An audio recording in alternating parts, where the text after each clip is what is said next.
Hello.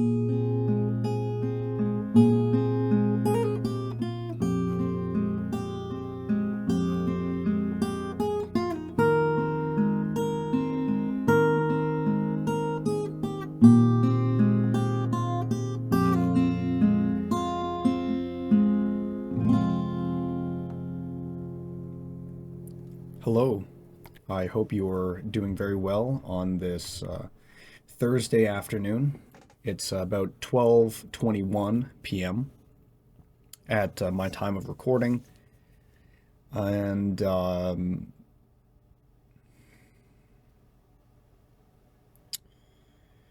gonna be talking about a flashback that I had last night.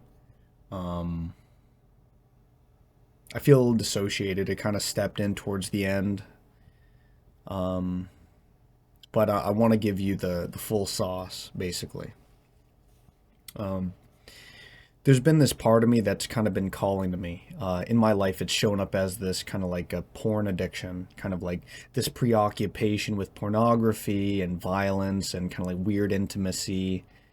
Um, but there's this part of me that's like that holds really strange beliefs, like the belief that I would grow up and molest my own kids, believing that I was capable of raping another person, but just like these really extreme beliefs that I held about myself.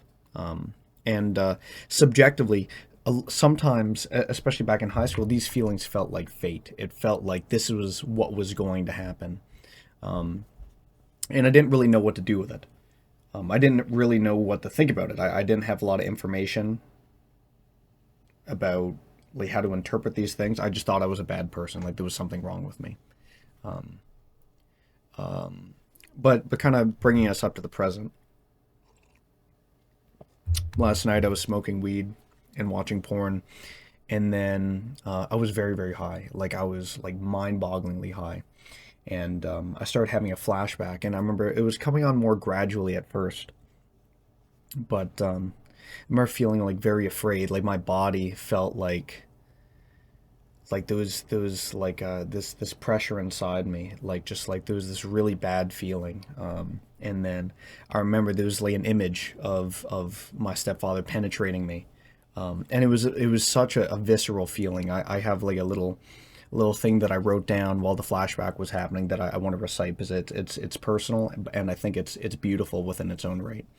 Um, but yeah, there was this like the flashback itself was kind of like a still image. It was of being penetrated, and I felt like this very deep pain, um, like a deep pain. This kind of like my body was hot, like I was like if I felt like I was burning up, like it was just like there was this really overwhelming feeling that I was having,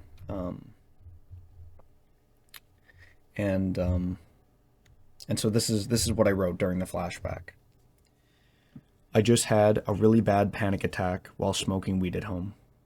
I remembered being raped by my stepfather. I wrote his name, but my stepfather. It was a violating and such a visceral feeling, that being the like being penetrated. Like it was such a like a particular feeling. It was the most vulnerable feeling I have ever felt. It was almost like it took my breath away. Like it was almost like I couldn't catch my breath. Like it was such like an overwhelming feeling. It hurts so much.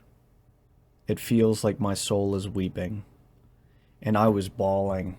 I was bawling and bawling and bawling quietly, trying not to wake my parents up. Because I've had this big fear that if my stepdad ever found out about me talking about this, then he'd come and rape me again. Because that's what happened when I was a kid. And so that's a fear that I live with, but I'm an adult now, and I'm learning to defend myself basically. Um,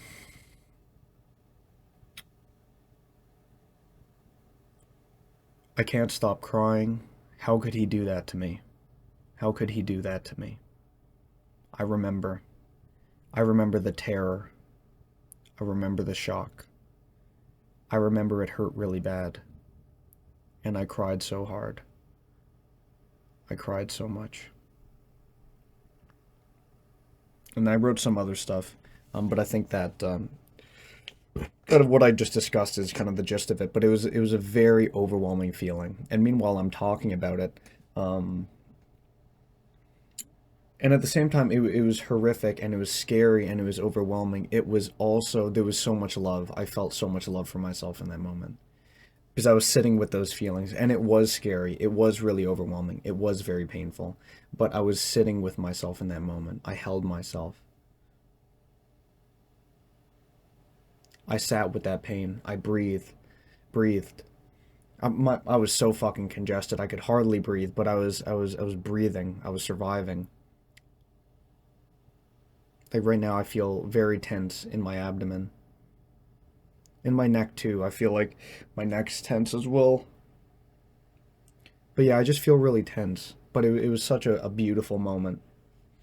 When I have flashbacks, it's a very keen sense of like I'm home and I'm here and I'm not in this dissociated mess that I live in. But I'm right here. I survived. This is survival. This is what survival looks like. I think kind of understanding my story helps. What am I trying to say? I've made a lot of mistakes in my life. I've made a lot of choices that have harmed other people, and I live with that. No good comes from justifying. I've made mistakes. I've hurt other people. I've been manipulative. I've been self destructive. I've been selfish. I've been a pervert. I've been malicious and insidious. But I've also been loving. I've been empathetic. I've been compassionate. And I've been patient.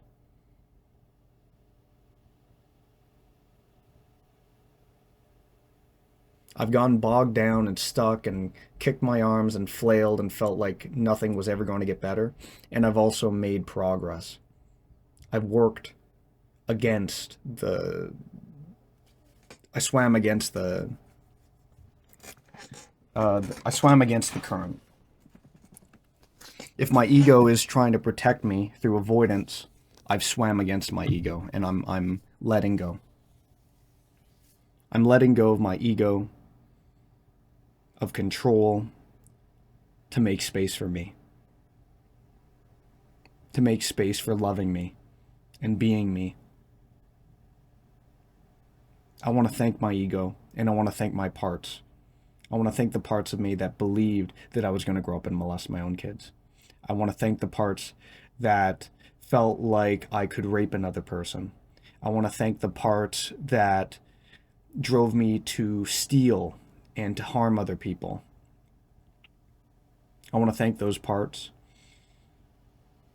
not because I think what I did was right, but because I stepped in for myself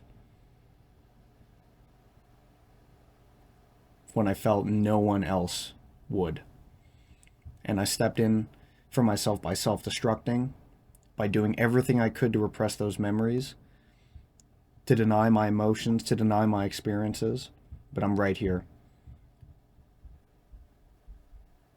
I'm a childhood sexual abuse and sexual assault survivor.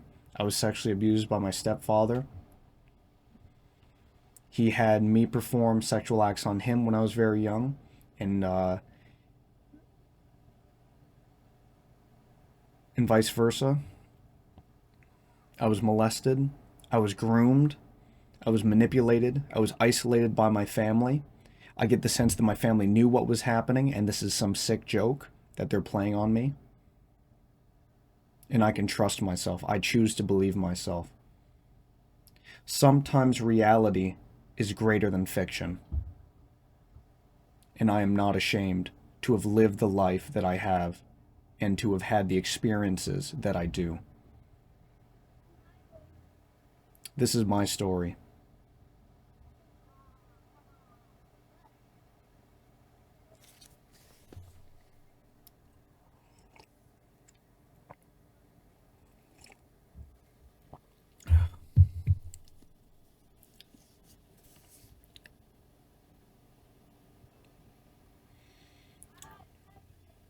I want to reflect on weed for, like I thought that like weed wasn't meshing with me because I was having panic attacks, but the weeds were kind of illuminating a part of me that wasn't getting a lot of attention, or at least in the sense that like for example, meanwhile I might have been smoking weed to avoid my emotions and avoid life, trying to get lost in the pleasure, but at the same time, it illuminated some pretty big problems that I was dealing with.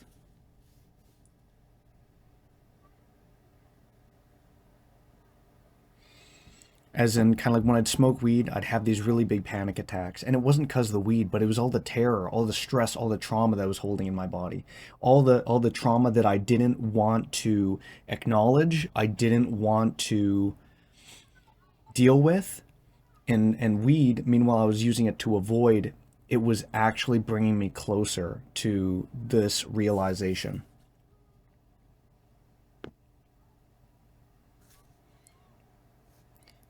And meanwhile, I'm gonna say it for like a third time, but it's like weed, I was using it to help me avoid myself, but it would make me feel things that I didn't want to.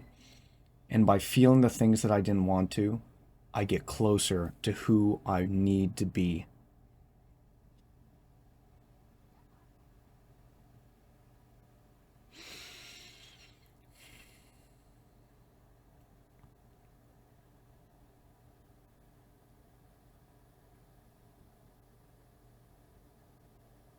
I survived.